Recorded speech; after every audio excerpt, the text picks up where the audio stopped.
بسم اللہ الرحمن الرحیم۔ السلام علیکم محترم ناظرین۔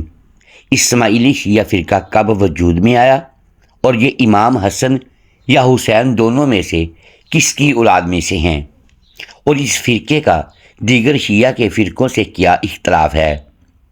کچھ روایت کے مطابق اسماعیلیہ فرقہ حضرت علی رضی اللہ تعالی عنہ کو امام نہیں مانتا، لیکن مستند اور صحیح روایت اس کے برعکس پائی جاتی ہیں۔ اسماعیلی شیعہ دراصل شیعہ اسلام کی ایک اہم شاخ ہیں، جن کا تعلق امامت کے سلسلے میں ایک مخصوص تاریخی اختلاف سے ہے۔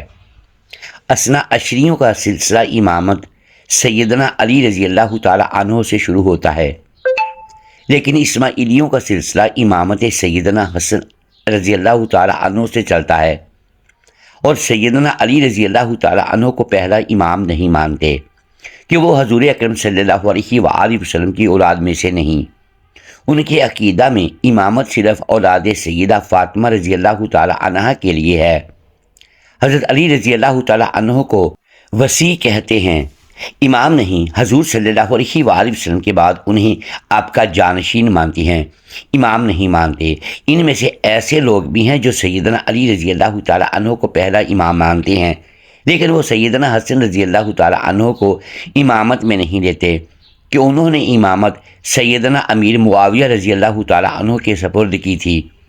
اسماعیلیہ فرقے کا نام اسماعیلی اس لیے پڑا کہ سیدنا جعفر صادق رحمۃ اللہ کے بڑے بیٹے اسماعیل اپنے والد کی زندگی میں فوت ہوئے، اس لیے ان کے دوسرے بیٹے موسیٰ کاظم اپنے والد کے بعد 7ویں امام ہوئے۔ اسماعیلیوں میں ایک رائے یہ بھی چلی آ رہی ہے کہ وہ فوت نہ ہوئے تھے، قتل سے بچنے کے لیے کہیں روح پوش ہو گئے تھے، اور ان کے والد امام جعفر نے ان کی موت مشہور کرا دی تھی، کیونکہ بنو عباس نے خلافت اور حکومت و سادات کرام کے نام پر حاصل کی تھی، لیکن طاقت اور اقتدار ہاتھ میں آنے کے بعد بنو عباس نے عوام الناس میں سادات کرام کی اور اہل بیت کی بڑھتی ہوئی مقبولیت کے پیش نظر سادات کرام کو قتل کروانا شروع کر دیا تھا، جس کی وجہ سے امام جعفر نے اپنے بیٹے اسماعیل کو روپوش کروا دیا تھا تاکہ عباسی انہیں قتل نہ کر سکیں۔ والد کی وفات کے بعد یہ ظاہر ہوئے تھے اور چھٹے امام کے طور پر معروف ہوئے۔ ان کے بعد ان کے بیٹے محمد بن اسماعیل 7ویں امام ٹھہرے۔ یہ فرقہ بنیادی طور پر حضرت علی علیہ السلام اور اہل بیت سے محبت اور ان کی امامت پر ایمان رکھنے والے مسلمانوں پر مشتمل ہے، مگر ان کی امامت کی لڑی وہاں سے مختلف ہو جاتی ہے جہاں چھٹے امام حضرت جعفر صادق علیہ السلام کے بعد قیادت کا مسئلہ سامنے آیا۔ تاریخ کے مطابق جب حضرت جعفر صادق علیہ السلام کا وصال ہوا تو ان کے ماننے والوں میں اس بات پر اختلاف پیدا ہو گیا کہ اگلے امام کون ہوں گے۔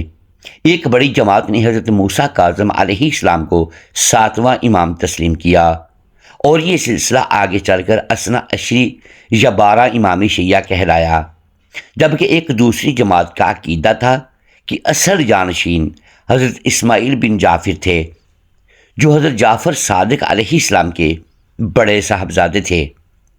اسی نسبت سے اس گروہ کو اسماعیلی شیعہ کہا جانے لگا۔ اسماعیلی عقیدے کے مطابق یا تو ان کی وفات کا واقعہ ظاہری تھا یا پھر امامت ان کی اولاد میں منتقل ہوئی، اسی لیے انہوں نے امامت کے سلسلے کو حضرت اسماعیل بن جعفر اور ان کی نسل کے ذریعے جاری سمجھا۔ یہی وہ بنیادی وجہ ہے جس کی بنا پر انہیں اسماعیلی کہا جاتا ہے۔ اسماعیلی تحریک 8ویں صدی عیسوی کے لگ بھگ وجود میں آئی، جب عباسی دور میں سیاسی اور مذہبی حالات پیچیدہ تھے اور مختلف علاقوں میں اہل بیت کے ماننے والوں میں قیادت کے حوالے سے مختلف نظریات سامنے آ رہے تھے۔ وقت گزرنے کے ساتھ اسماعیلی دعوت ایک منظم تحریک کی صورت اختیار کر گئی، جس کے داعی مختلف علاقوں میں بھیجے جاتے تھے، جو لوگوں کو اہل بیت کی امامت کی طرف بلاتے تھے۔ اسماعیلی تاریخ میں سب سے بڑا سیاسی عروج اس وقت آیا جب شمالی افریقہ میں فاطمی خلافت قائم ہوئی، جس نے 10ویں صدی عیسوی میں ایک مضبوط ریاست کی شکل اختیار کی اور بعد میں مصر تک پھیل گئی۔ فاطمی حکمران خود کو حضرت فاطمۃ الزہرا سلام اللہ علیہا اور حضرت علی علیہ السلام کی نسل سے مانتے تھے، اور اسی نسبت سے انہوں نے اپنی خلافت کو فاطمی خلافت کہلایا۔ اس دور میں قاہرہ شہر کو دارالحکومت بنایا گیا اور جامعہ ازہر جیسی علمی مراکز قائم ہوئے، جو بعد میں اسلامی دنیا کے بڑے تعلیمی اداروں میں شمار ہونے لگے۔ اسماعیلی فکر میں امامت کو بہت مرکزی حیثیت حاصل ہے، اور ان کے نزدیک ہر زمانے میں ایک زندہ امام کا موجود ہونا ضروری ہے، جو دین کی باطنی اور روحانی تشریح کا حق رکھتا ہو۔ وقت کے ساتھ اسماعیلیوں کے اندر بھی مختلف شاخیں وجود میں آئیں، جن میں نظاری اسماعیلی اور مستعلوی اسماعیلی نمایاں ہیں۔ نظاری اسماعیلی آج کل زیادہ تر دنیا کے مختلف حصوں میں پائے جاتے ہیں، اور ان کے روحانی پیشوا کو آغا خان کہا جاتا ہے، جبکہ مستعلوی اسماعیلیوں کی بڑی تعداد یمن اور برصغیر میں بوہرا برادری کی صورت میں موجود ہے۔ تاریخی طور پر اسماعیلیوں نے فلسفہ علم، تجارت اور سیاسی تنظیم میں بھی اہم کردار ادا کیا۔ اس طرح اسماعیلی شیعہ دراصل وہ مسلمان ہیں جو امامت کے سلسلے کو حضرت اسماعیل بن جعفر اور ان کی نسل سے جوڑتے ہیں، اور یہی نسبت انہیں دوسرے شیعہ فرقوں سے الگ کرتی ہے۔ معاشرتی طور پر اسماعیلی شیعہ مسلمانوں کے لیے کبھی بدامنی کا سبب نہیں بنے، نہ کبھی انہوں نے برصغیر میں اہل سنت سے کوئی کھلا تصادم کیا ہے۔ وہ محرم میں اپنے ماتمی جلوس نہیں نکالتے، نہ اہل سنت آبادیوں میں جا کر ان کے سامنے سیدنا حسین رضی اللہ تعالی عنہ کا احتجاجی ماتم کرتے ہیں۔ خلفائے ثلاثہ رضوان اللہ علیہم اجمعین کے خلاف نفرت پھیلانا اور ان سے اظہار بیزاری کرنا ان کے اصول مذہب سے نہیں، جبکہ اثنا عشریوں کے تمام رسائل و جرائد اور ان کے سب ذاکرین و مجتہدین دین داد خلفائے ثلاثہ رضی اللہ تعالیٰ عنہ کے خلاف ہر وہ بات نکالتی ہیں جن سے ان کی عزت مجروح ہو، اور اپنی نماز کے اختتام پر انہیں 4 مردوں اور 4 عورتوں پر طعن و تشنیع کرنا پڑتا ہے۔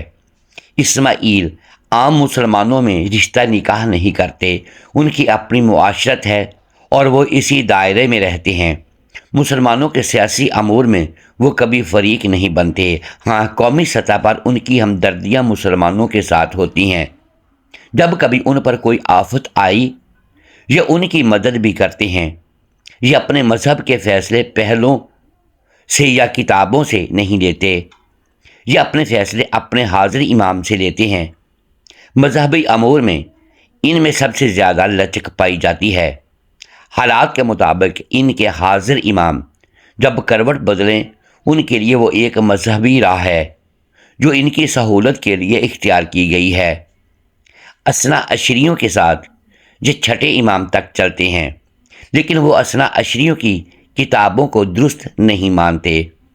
اثنا عشریوں کے 7ویں امام موسیٰ کاظم ہیں، اور ان اسماعیلیوں کے 7ویں امام موسیٰ کاظم کے بڑے بھائی اسماعیل ہیں۔ ان کا ظہور بنیادی طور پر 8ویں صدی میں حضرت جعفر صادق علیہ السلام کے بعد امامت کے اختلاف سے ہوا، جس نے بعد میں ایک مستقل مذہبی و فکری روایت کی شکل اختیار کر لی۔ اب اگر بات کی جائے کہ اسماعیلی فرقے کی طرف سے حضرت علی رضی اللہ تعالی عنہ کے بارے میں کیا موقف ہے، تو اسماعیلی شیعہ دراصل حضرت علی علیہ السلام کو امام نہ ماننے والے نہیں، بلکہ وہ حضرت علی علیہ السلام کو ہی رسول اکرم صلی اللہ علیہ وآلہ وسلم کے بعد پہلا امام مانتے ہیں، اور ان کے نزدیک امامت ایک ایسا روحانی اور دینی منصب ہے جو اللہ کی طرف سے مقرر ہوتا ہے، اور یہ سلسلہ رسول اللہ صلی اللہ علیہ وآلہ وسلم کے بعد حضرت علی علیہ السلام سے شروع ہو کر ان کی اولاد میں جاری رہا۔ اسماعیلی عقیدہ کے مطابق حضرت علی کے بعد حضرت امام حسن اور امام حسین، پھر امام زین العابدین، پھر امام محمد باقر اور پھر امام جعفر صادق تک تمام ائمہ برحق ہیں، اور اس بات پر تمام بڑے شیعہ فرقے متفق بھی ہیں۔ بس اختلاف امام جعفر کے بعد شروع ہوا جب امام جعفر صادق علیہ السلام کی وفات ہوئی، کیونکہ اس وقت امامت کے سلسلے کے بارے میں دو مختلف رائے سامنے آئیں۔ ایک گروہ نے کہا کہ امام جعفر صادق کے بعد ان کے بیٹے امام موسیٰ کاظم امام ہیں، اور یہی گروہ بعد میں اثنا عشری یا 12 امامی شیعہ کہلایا، جبکہ دوسرا گروہ اس بات کا قائل تھا کہ امام جعفر صادق نے اپنی زندگی میں اپنے بڑے بیٹے اسماعیل بن جعفر کو امام مقرر کیا تھا، اور امامت کا اصل حق انہی کو حاصل تھا۔ اس لیے اس گروہ نے اسماعیل بن جعفر اور ان کی اولاد کو امام مانا، اور یہی لوگ بعد میں اسماعیلی شیعہ کہلائے۔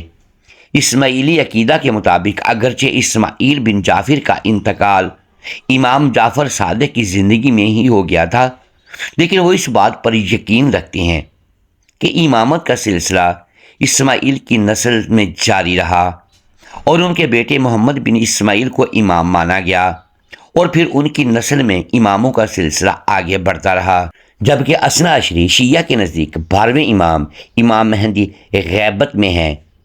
اس تاریخی اور اعتقادی فرق کی وجہ سے شیعہ اسلام کے اندر مختلف فرقے وجود میں آئے، لیکن ایک اہم بات یہ ہے کہ اسماعیلی شیعہ حضرت علی علیہ السلام کی امامت کے منکر نہیں، بلکہ وہ انہیں ہی امامت کے سلسلے کا پہلا اور بنیادی امام مانتے ہیں، اور اپنی پوری مذہبی روایت اور عقیدے کی بنیاد بھی اسی سلسلہ امامت پر رکھتے ہیں۔ اس لیے یہ کہنا درست نہیں کہ اسماعیلی حضرت علی کو امام نہیں مانتے، بلکہ حقیقت یہ ہے کہ وہ حضرت علی علیہ السلام کو نہایت عظمت اور احترام کے ساتھ پہلا امام تسلیم کرتے ہیں، اور اختلاف صرف بعد کے ائمہ کے سلسلے میں پیدا ہوتا ہے، جس کی بنیاد تاریخی حالات اور امامت کے سلسلے کی مختلف تشریحات پر ہے۔ محترم ناظرین، امید ہے آج کی یہ ویڈیو آپ کو پسند آئی ہوگی۔ ناظرین گرامی، اگر ہم اس ویڈیو میں الفاظ کی درستگی دانستہ یا دیدہ دانستہ درست نہیں کر پائے تو ہم آپ سے معذرت خواہ ہیں اور اللہ کے حضور معافی کے طلبگار ہیں۔ ناظرین گرامی، ویڈیو کو لائک کیجئے، چینل کو سبسکرائب کیجئے اور بیل آئیکن پریس کر دیں تاکہ ہر نئی آنے والی ویڈیو آپ تک بر وقت پہنچ سکے اور ہماری حوصلہ افزائی ہوتی رہے۔ اگلی ویڈیو تک کے لیے اجازت دیجیے گا۔ شکریہ۔ اللہ حافظ۔